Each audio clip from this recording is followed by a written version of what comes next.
জয় Hind colony নয়াদিল্লির বসন্তকুঞ্জের বাঙালি colony. এখান থেকেই বাঙালি পরিযায়ী শ্রমিকদের উচ্ছেদের অভিযোগ, আর এই নিয়ে লোকসভায় স্বরাষ্ট্র মন্ত্রকের দৃষ্টি আকর্ষণ তৃণমূল সাংসদ জুন মালিয়ার। ভিন রাজ্যে বাঙালি হেনস্থার অভিযোগ মানতে নারাজ বিজেপির মিঠুন চক্রবর্তী।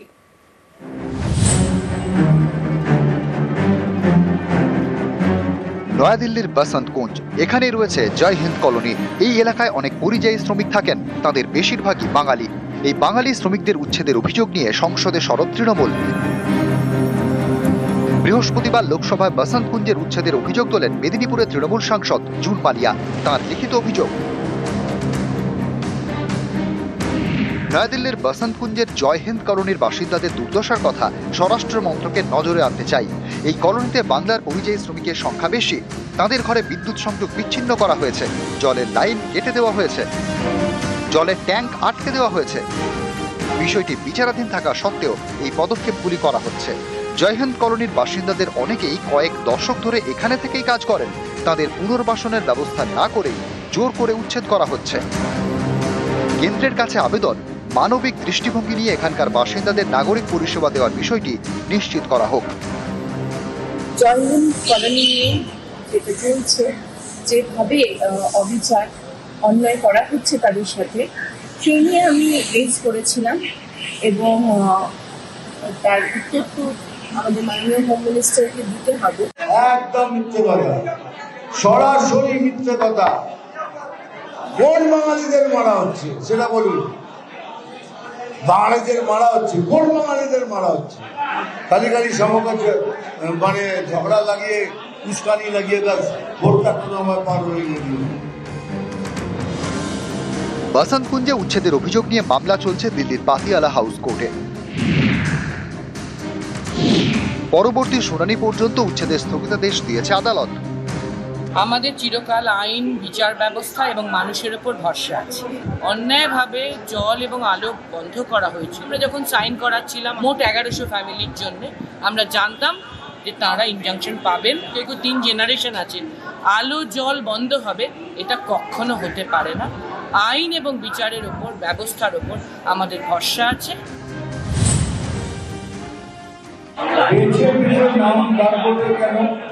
বেছে বেছে তাদেরই বার করা হচ্ছে যারা বেছে বেছে খায় এসেছে। পশ্চিমবঙ্গে বেশি প্রবলেম, ওদের নিয়ে আবার যারা বেশি হচ্ছে এখানে। জানেন যে বেছে বেছে যারা এসেছেন, বেছে বেছে তুলে দিলে এই সরকার মানে 70টা সিটও পাবে না। 21 সালে মিঠুনবাবু বলেছিলেন 200-র বেশি আসনে বিজেপি জিতবে, সরকার গঠন করবে।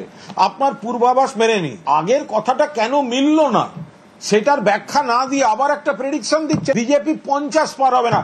মিঠুন চক্রবর্তী বলুক যে কেন্দ্রে ওর ভোটার লিস্টে নাম আছে সেই কেন্দ্রে বিধানসভায় উনি দাঁড়াবেন। ওর জামানত জব্দ হবে বাংলায়।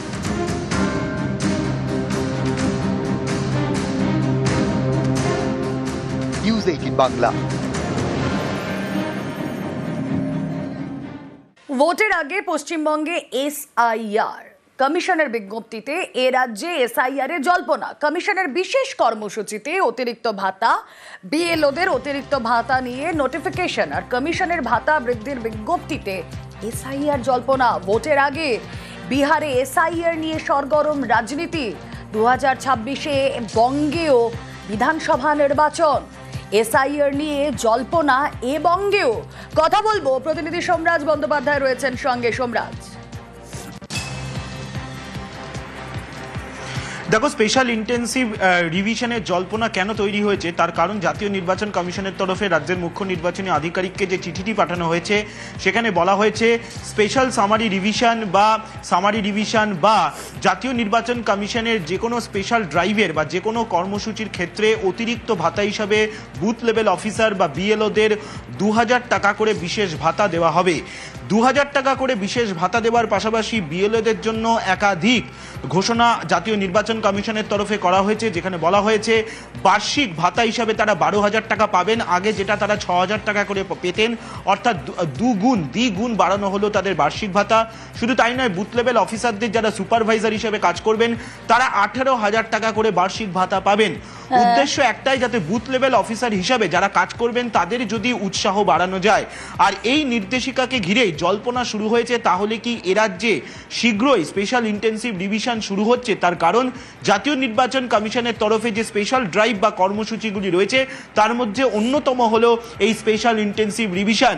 যদিও কমিশনের তরফে যে চিঠি সিইওকে পাঠানো হয়েছে সেখানে কোথাও স্পেশাল ইন্টেন্সিভ রিভিশনের কথা বলা হয়নি, কিন্তু কমিশনের আধিকারিকরা বলছেন যে স্পেশাল ইন্টেন্সিভ রিভিশনকে মাথায় রেখেই মূলত এই ঘোষণা নির্বাচন কমিশনের তরফে করা হয়েছে এবং তাকে কেন্দ্র করেই এই জল্পনা তৈরি হয়েছে রাজ্যে। বেশ। উত্তর 24 পরগনায় বিজেপি সিএএ ক্যাম্প। বাগদার বিজেপি নেতার অফিসে বৃহস্পতিবার থেকে চালু হয়েছে সিএএ ক্যাম্প, আর এই নিয়ে রাজনীতির হাওয়া গরম।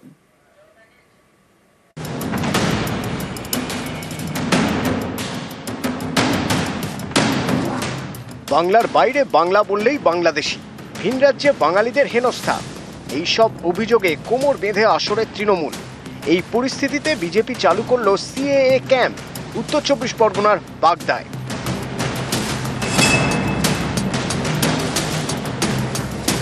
উত্তর 24 পরগনার বাগদা বাংলাদেশ সীমান্ত ঘেঁষা এলাকা। এই বাগদা পঞ্চায়েত সমিতির বিরোধী দলনেতা বিজেপির সৌরভ গোয়ালি। এই বিজেপি নেতার অফিসে বৃহস্পতিবার থেকে চালু সিএএ ক্যাম্প। আমি এখানে সিএর জন্য ফর্ম অনলাইনে অ্যাপ্লাই করছি।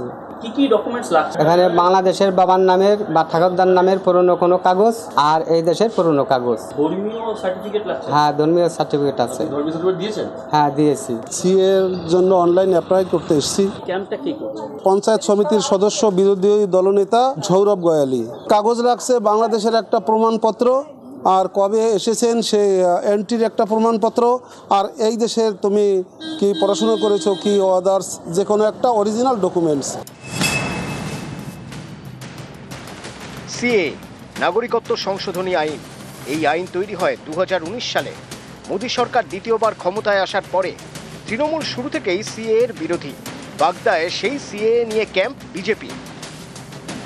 সিএ এর মাধ্যমে মানুষ সিটিজেনশিপ অ্যাপ্লাই করতে চাইছেন, তাই আমরা এখানে একটা শিবির করে মানুষের সহযোগিতা করছি যাতে খুব সহজে তারা সিটিজেনশিপ অ্যাপ্লাই করতে পারে। এখান থেকে অন্তত 50-60 জন মতন আবেদন করবেন সিএতে। কিছু কিছু বিজেপির নেতারা ছোট ছোট ক্যাম্প করে মানুষদেরকে বিভ্রান্ত করছে।